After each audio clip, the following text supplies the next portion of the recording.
नमस्कार good morning everyone मो आर्या आज गुरुत्वपूर्ण खबर गुड़िक आपण मानक जनइबी न्यूज गुड़िक भल लगे निश्चित भाव गोटे लाइक करी चैनल को सब्सक्राइब करदे। तो चलतु आज गुरुत्वपूर्ण खबर गुड़िक उपर नजर पकाइबा। तेज बंगोपसागर में सृष्टि है एक घूर्णी बलय आहरी 5 दिन पर्यंत 28 जिलार निर्धूम छेचिब वर्षा। तेज राज्य में सक्रिय रही दक्षिण पश्चिम मौसुमी वायु यार प्रभाव में विभिन्न स्थान में लगी रही प्रबल अति प्रबल वर्षा। आज बंगोपसागर में सृष्टि हेब एक घूर्णी बलय यार प्रभाव में 6 और 7 तारीख बेलू किसी जिले में प्रबल वर्षा हवा नहीं पूर्वानुमान ओडिशा रे आगामी 5 दिन पर्यंत लगी तुआ वर्षा। मयूरभंज केन्दुझर सुंदरगढ़ देवगढ़ झारसुगुड़ा अनुगुड़ संबलपुर बरगढ़ बलांगीर कलाहांडी रे आगामी 24 घंटा प्रबल वर्षा हेबा नहीं येलो वार्निंग जारी करा जाई अछि। सेहिपरि मौसुमी सीजन रे एजाएं राज्य में 25% नियंटिया वर्षाटी लगी रही। मालकानगिरी जिले में सर्वाधिक वर्षा होइथिबा बेले 11टी जिले में स्वाभाविक रही वर्षार परिमाण। मयूरभंज जिले में सबुठारु कम वर्षा होइथिबा बेले 17टी जिले में नियंटिया वृष्टिपात रेकर्ड करिछि पाणीपाग विभाग। परवर्ती खबर बाहा हेले मिलिबो 51,000 टंका। तेबे सूचना अनुसार राज्य सरकार द्वारा गरीब निराश्रित लोक मानकु मुख्यमंत्री सामूहिक विवाह योजना अधीन बह कराइबा पई 51,000 टंका प्रदान करा जाउ अछि। एही योजना अधीन बह पर सरकार द्वारा गरीब कन्या अकाउंट रे 31,000 टंका जमा करा जाइथाय। यापर बह व्यवहृत जिनिस किणवा खर्चर 10,000 टंका मिलता है। सेहीपरि 6,000 टंका बह समारोह सजाइबा प्रदान करिथांती सरकार। तेबे वार्षिक 2 लाख टंकार कम आय थिबा परिवार ही एही योजनार लाभटी पाई पारिबे। अनुसूचित जाति बा ओबीसी समुदायर हिताधिकारी मानकर जातिगत प्रमाणपत्र थिले सेमाने यार फायदाटी उठाई पारिबे। मुख्यमंत्री सामूहिक विवाह योजना अनुसार कन्या बयस 18 वर्ष और युवकों बयस 21 वर्ष होइतिबा आवश्यकता रही। तेबे यह योजना उत्तर प्रदेश समेत मध्य प्रदेश रे प्रचलित होउछि। खूब शीघ्र मुख्यमंत्री मोहन चरण माझी ओडिशा रे मध्य लागू करने को जाउछंती। परवर्ती खबर नुआ सरकार बड़ भेटी कृषक मानक मिलिबो 10,000 टंका। तेबे कृषक मानक पई नुआ सरकार बड़ भेटी 2024-25 आर्थिक वर्ष अर्थमंत्री निर्मला सीतारमण एक बड़ घोषणा करिसेंती। पीएम किसान सम्मान निधि योजना किस्ती वृद्धि करा जायछि। एबे कृषकों वार्षिक 6,000 टंका पाउछंती। सरकार यहां खूब शीघ्र 10,000 टंका को वृद्धि करने को जाउछंती। या व्यतीत योग्यता मानदंड को आहरी उन्नत करा जिबा उचित जहाद्वारा एहिपरि कृषक मानकु साहाय्य करा जाय पारिबो जो माने केवल चाष माध्यम निजर रोजगार करि पारंती। आपनकु कहि रखुछु जे योजना केंद्र सरकार द्वारा 2019 रे आरंभ करा जायतिला। तृतीय थर पई प्रधानमंत्री हेबा परे नरेंद्र मोदी योग्य कृषक मानकु प्रधानमंत्री किसान योजनार 17तम किस्तीटी जारी करिसेंती। तेबे अगस्त मासरे 18तम किस्तीटी 6,000 टंका जारी करा जिवो।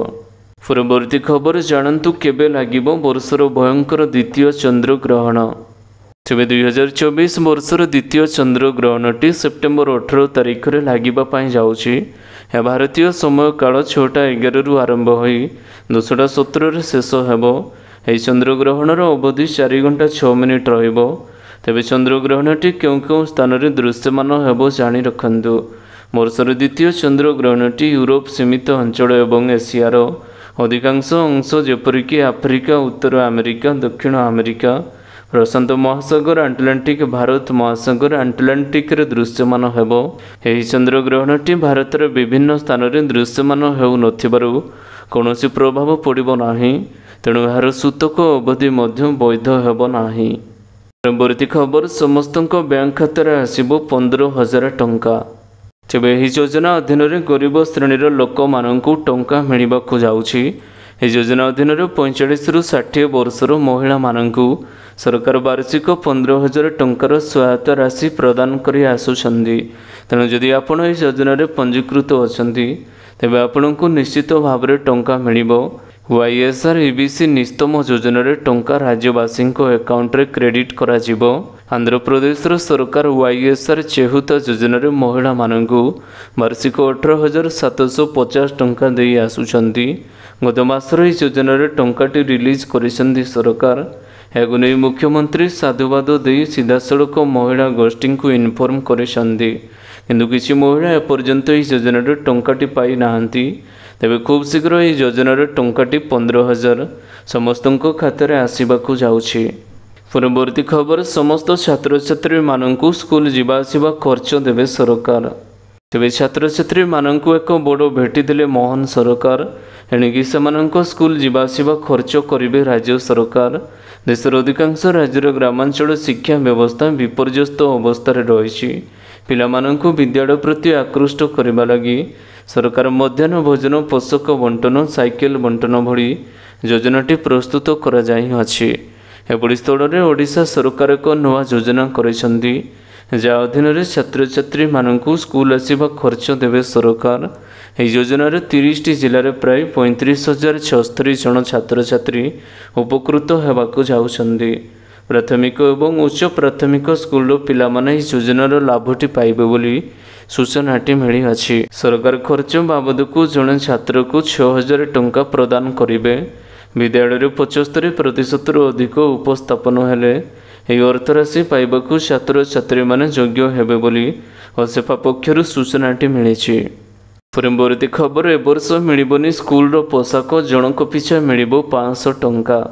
तेबे शिक्षा वर्ष 2024-25 राज्यर समस्त सरकारी एवं सरकारी अनुदान प्राप्त विद्यालय गुड़िकर प्रथम रु अष्टम श्रेणी पर्यंत समस्त छात्र छात्री माननकु पोशाक बंटन पर राज्य सरकार पक्षर विज्ञप्ति प्रकाश पाई।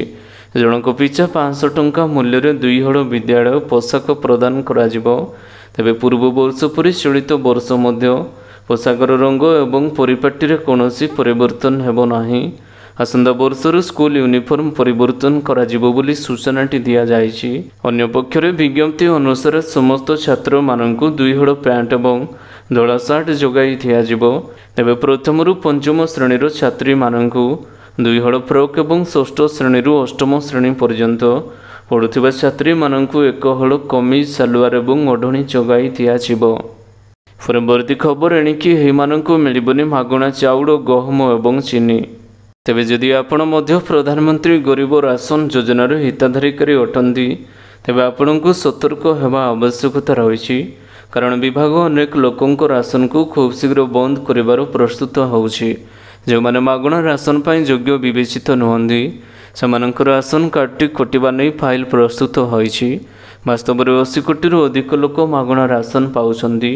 अनुसंधानकारी संस्थार सूत्रରୁ जणा पड़िछि जे प्रत्येक राज्य में नकली राशन कार्डधारी अछंती। वर्तमान एपरि लोकंकु चिन्हट करा जाई अछि, जहाद्वारा योग्य व्यक्ति एवं योजनार लाभ पाई पारिबे।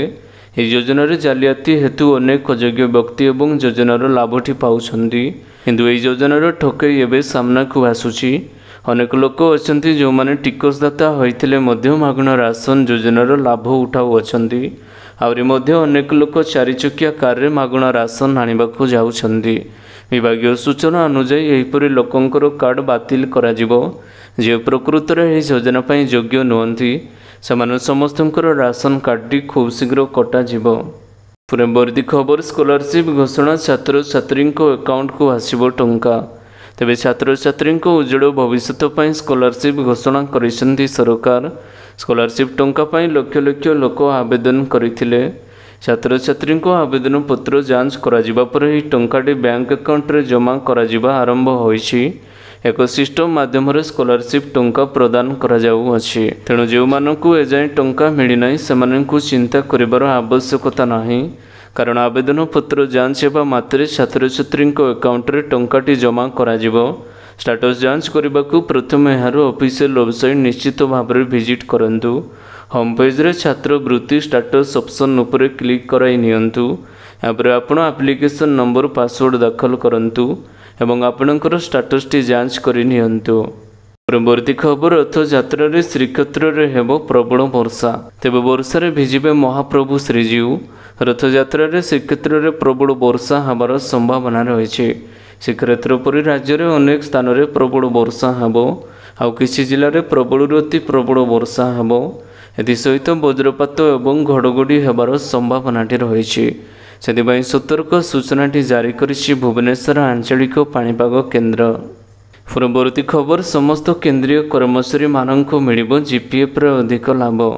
ତେବେ ଜୁଲାଇ 1ରୁ ଡିସେମ୍ବର 30 ପର୍ଯ୍ୟନ୍ତ ଜିପିଏଫ୍ ଏବଂ ଅନ୍ୟାନ୍ୟ ସମାନ ପାଣ୍ଠିରେ 7.1% ହାରରେ ସୁଧଟି ମିଳୁଛି। ଅର୍ଥ ମନ୍ତ୍ରଣାଳୟର ଅର୍ଥନୀତି ବ୍ୟାପାର ବିଭାଗୀୟ ଅନୁଯାୟୀ ଜୁଲାଇ 3ରେ ଏହି ଘୋଷଣାଟି କରାଯାଇଅଛି। ଜେନେରାଲ ପ୍ରୋଭିଡେଣ୍ଟ ଫଣ୍ଡ ଏବଂ ସମାନ ପାଣ୍ଠିର ଜମା ଉପରେ ସୁଧ ଜୁଲାଇ 1ରୁ ସେପ୍ଟେମ୍ବର 30 ପର୍ଯ୍ୟନ୍ତ 7.1% ହେବ। ଗତ ଥର ଭଳି ସରକାର ମଧ୍ୟ ଏଥର ସୁଧର ହାରକୁ ଅକ୍ଷୁଣ୍ଣ ରଖିଅଛନ୍ତି। ଜିପିଏଫ୍ ପିଏଫ୍ ପରେ ଆଗ୍ରହ ମଧ୍ୟ ଦେଖାଉଅଛନ୍ତି। ଜିପିଏଫ୍ର ହାର ପିଏଫ୍ର ହାର ପ୍ରତି ଗତି କରେ। ନିମ୍ନରେ ଉଲ୍ଲେଖ କରାଯାଇଥିବା ସମସ୍ତ ପାଣ୍ଠି ମଧ୍ୟରେ 7.1% ହାରରେ ସୁଧ ଅର୍ଜନ କରିପାରିବେ। ପରବର୍ତ୍ତୀ ଖବର, ନିଟ୍ ପିଜି ପାଇଁ ନୂଆ ତାରିଖ ହେଲା ଘୋଷଣା। ତେବେ ନିଟ୍ ପିଜି 2024 ପାଇଁ ଘୋଷଣା ହୋଇଛି ନୂଆ ତାରିଖ। ଅଗଷ୍ଟ 11ରେ ଆୟୋଜିତ ହେବ ଏହି ପରୀକ୍ଷା। National board of examination in medical science ପକ୍ଷରୁ ଶୁକ୍ରବାର ନିଟ୍ ପିଜିରେ ନୂଆ ପରୀକ୍ଷା ତାରିଖ ନେଇ ବିଜ୍ଞପ୍ତି ପ୍ରକାଶ ପାଇଅଛି। ଅଗଷ୍ଟ 11 ତାରିଖରେ 2ଟି ସିଫ୍ଟରେ ହେବ ପରୀକ୍ଷା। ଏସ୍ଓପି ଏବଂ ପ୍ରୋଟୋକଲରେ ସମୀକ୍ଷା ପରେ ନିଟ୍ ପିଜିରେ ପରୀକ୍ଷାର ନୂଆ ତାରିଖଟି ଘୋଷଣା କରାଯାଇଅଛି। ସୂଚନାଯୋଗ୍ୟ, ନିଟ୍ ପିଜି ପରୀକ୍ଷାରେ ଅନିୟମିତତା ପରେ ଜୁନ୍ 23ରେ ଅନୁଷ୍ଠିତ ହେବାକୁ ଥିବା ନିଟ୍ ପିଜି ପରୀକ୍ଷାକୁ ସ୍ଥଗିତ ରଖାଯାଇଅଛି। ପରବର୍ତ୍ତୀ ଖବର, ଜୁଲାଇ 30 ସୁଦ୍ଧା ବଣ୍ଟା ହେବ ସ୍କୁଲ ୟୁନିଫର୍ମ। ତେବେ ରାଜ୍ୟ ସରକାରଙ୍କ ବଡ଼ ନିଷ୍ପତ୍ତି, ବଦଳିବ ସ୍କୁଲର ପୋଷାକ ରଙ୍ଗ। ଚଳିତ ଶିକ୍ଷାବର୍ଷ 2024-25 ନିମନ୍ତେ ରାଜ୍ୟର ସମସ୍ତ ସରକାରୀ ଏବଂ ବେସରକାରୀ ଅନୁଦାନ ପ୍ରାପ୍ତ ବିଦ୍ୟାଳୟଗୁଡ଼ିକରେ ପ୍ରଥମ ଶ୍ରେଣୀଠାରୁ ଅଷ୍ଟମ ଶ୍ରେଣୀ ପର୍ଯ୍ୟନ୍ତ ଛାତ୍ରଛାତ୍ରୀଙ୍କ ପୋଷାକ ରଙ୍ଗ ବଦଳିବାକୁ ଯାଉଛି।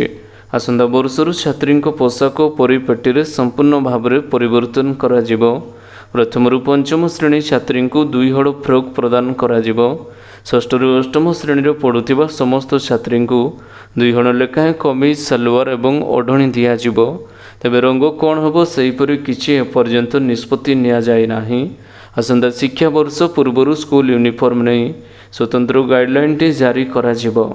ପରବର୍ତ୍ତୀ ଖବର, ଓଡ଼ିଆରେ ପଢ଼ାଯିବ ମେଡିକାଲ ପାଠ। ତେବେ MBBS ପାଠ୍ୟକ୍ରମ ପାଇଁ ଉପଲବ୍ଧ ବହିକୁ ଓଡ଼ିଆରେ ଅନୁବାଦ କରାଯିବ। କେଉଁ କେଉଁ ବହିରୁ ଅନୁବାଦ କରାଯିବ ସେଥିପାଇଁ ରାଜ୍ୟ ସ୍ୱାସ୍ଥ୍ୟ ବିଭାଗ ପକ୍ଷରୁ ଏକ 22 ଜଣିଆ କମିଟି ଗଠନ କରାଯାଇଅଛି। ଏହି କାମ ପାଇଁ କେତେକ ପାଣ୍ଠି ଆବଶ୍ୟକ ଏବଂ କେତେ ଦିନ ଭିତରେ MBBS ପାଠ୍ୟ ପୁସ୍ତକର ଅନୁବାଦ କାର୍ଯ୍ୟ ଶେଷ ହେବ ତାହା ଉକ୍ତ କମିଟି ଧାର୍ଯ୍ୟ କରିବ।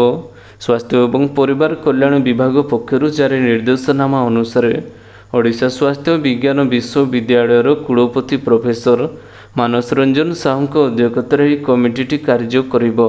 ପରବର୍ତ୍ତୀ ଖବର, କାଲି ଅପରାହ୍ନରେ ପ୍ରକାଶ ପାଇଲା +3 ଦ୍ୱିତୀୟ ପର୍ଯ୍ୟାୟ ମେଧା ତାଲିକା। ଆଜିଠାରୁ ହେବ ନାମ ଲେଖା।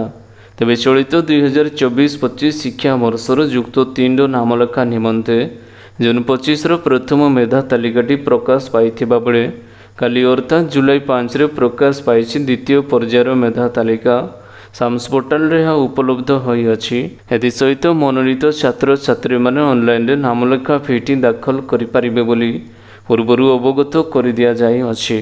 ଦ୍ୱିତୀୟ ମେଧା ତାଲିକାରେ କେଉଁ ଛାତ୍ରଛାତ୍ରୀ ମନୋନୀତ ହୋଇଛନ୍ତି ସେମାନେ ସାମ୍ସର ଅଫିସିଆଲ ୱେବସାଇଟରେ ଦେଖିପାରିବେ।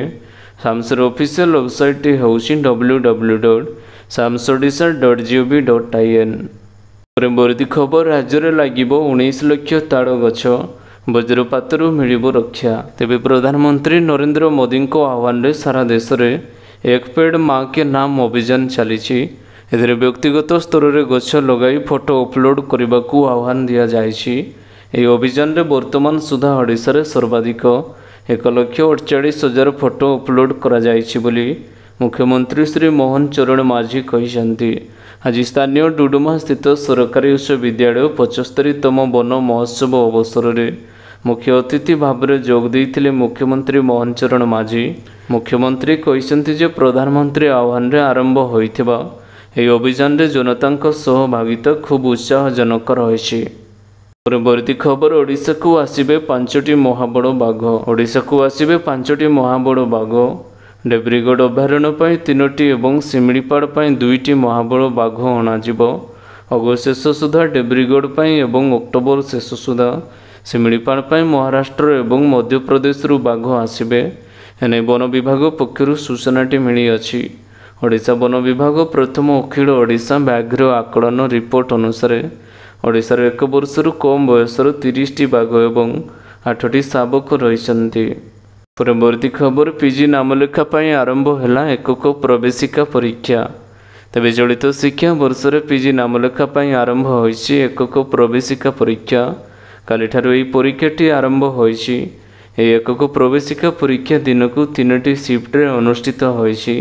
काली दिन 10टाରୁ 11टा पर्यंत प्रथम शिफ्ट अनुष्ठित होइथिबा बेले द्वितीय शिफ्ट 12टाରୁ 1:30 एवं द्वितीय शिफ्ट अपराह्न 3टाରୁ 4टा जाए अनुष्ठित होइछि। सेहिपरि प्रत्येक सीट्रे दिव्यांग छात्र छात्री माननकु अतिरिक्त 2 मिनिट समय अधिक दिया जाइछि। सूचना योग्य जे राज्य में पीजी नामलेखा मोट 112टी शिक्षानुष्ठान 28,906टी सीट रही।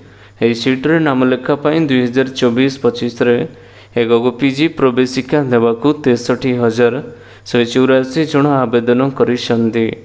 तेबे आशा करुचे आज गुरुत्वपूर्ण खबर गुड़िक आपण मानकू निश्चित भाव में भल लगी।